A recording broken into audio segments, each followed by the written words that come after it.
സംസ്ഥാനത്തെ ക്ഷേമ പെൻഷൻ കുടിശ്ശിക വിതരണത്തിലെ അപാകത പരിഹരിച്ചില്ല. കഴിഞ്ഞ ദിവസം വിതരണം ചെയ്ത 2 ഗഡു പെൻഷനിലും തുകയിൽ കുറവുണ്ട്. പബ്ലിക് ഫിനാൻസ് മാനേജ്മെന്റ് സിസ്റ്റത്തിലെ പിഴവ് പരിഹരിക്കാത്തതാണ് പ്രതിസന്ധിക്ക് കാരണമാകുന്നത്. ഗിരീഷാണ് ചേരുന്നത് അല്ലേ? അതെ. Girish, good morning again. എന്താണ് ഗിരീഷ്, എന്താണ് സംഭവിക്കുന്നത്? Good morning Smitha, good morning Christina. ഇതിൽ ഏറ്റവും പ്രധാനമായിട്ടുള്ളത് കഴിഞ്ഞ മാസം മുതലാണ് ഇത്തരത്തിൽ ക്ഷേമ പെൻഷൻ സർക്കാർ വിതരണം ചെയ്തിട്ടും തുക പൂർണ്ണമായും ഗുണഭോക്താക്കളിലേക്ക് എത്താതിരിക്കുന്ന ഒരു സാഹചര്യമുള്ളത്.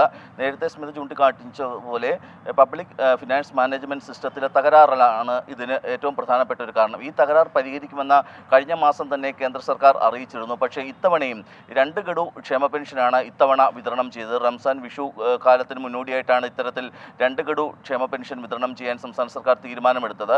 പക്ഷേ ഇപ്പോഴും ഈ തുക പൂർണ്ണമായും ഗുണഭോക്താക്കളിലേക്ക് എത്തിയിട്ടില്ല എന്നുള്ളതാണ്. അതായത് വാർദ്ധക്യകാല പെൻഷൻ, വിധവാ പെൻഷൻ, വികലാംഗ പെൻഷൻ എന്നീ 3 ഇനത്തിലുള്ള ഗുണഭോക്താക്കൾക്കാണ് പെൻഷൻ തുക പൂർണ്ണമായും ലഭിക്കാതിരിക്കുന്നത്. 400 മുതൽ 1000 രൂപയുടെ വരെ കുറവ് ഇത്തവണ ഉണ്ടാകുന്നു എന്നുള്ളതാണ് ഇതിൻ്റെ ഏറ്റവും പ്രധാനമായിട്ടുള്ളത്. ഈ തുക കേന്ദ്ര സർക്കാർ നൽകേണ്ടതാണ്. കേന്ദ്രം ഇത് നൽകാതിരുന്ന ഒരു സാഹചര്യത്തിലാണ് സംസ്ഥാനം ഇത് മുൻകൂർ അനുവദിച്ചത്. പക്ഷേ അപ്പോഴും പബ്ലിക് ഫിനാൻസ് മാനേജ്മെൻറ്റ് സിസ്റ്റം വഴി മാത്രമേ ഈ തുക ബാങ്കുകളിലേക്ക് നൽകാൻ സാധിക്കുകയുള്ളൂ. ഈ സംവിധാനത്തിലെ തകരാറാണ് ഇത്തവണയും ഈ പ്രശ്നത്തിന് ഇടയാക്കിയിരിക്കുന്നത്. അതുകൊണ്ട് തന്നെ ഈ പലപ്പോഴും ഈ വികലാംഗ പെൻഷനും അതോടൊപ്പം തന്നെ വാർദ്ധക്യകാല പെൻഷനും ഒക്കെ പൂർണ്ണമായും കയ്യിൽ കിട്ടാതിരിക്കുന്നത് ഗുണഭോക്താക്കളെ സംബന്ധിച്ചിടത്തോളം വലിയ തരത്തിലുള്ള പ്രശ്നങ്ങൾ ഉണ്ടാക്കുന്നുണ്ട്.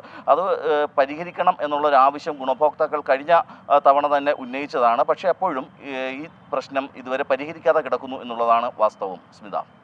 ശരി, എ ഗിരീഷാണ് വിവരങ്ങളുമായി ചേർന്നത്. ഏതായാലും ഇതൊക്കെ വളരെ പെട്ടെന്ന് തന്നെ പരിഹരിക്കപ്പെടേണ്ടതാണ്. കാരണം വലിയ തുകയുടെയൊക്കെ കുറവ്, കാരണം നിസ്സാര പൈസയാണ്. ആ പൈസ അവർക്ക് കിട്ടിയിട്ട് വേണം പല കാര്യങ്ങളും നടത്തിക്കൊണ്ടുപോകാൻ. അതിൽ തന്നെ കുറവ് വരുമ്പോൾ അത്തരം പിഴവുകൾ പെട്ടെന്ന് തന്നെ പരിഹരിക്കണം.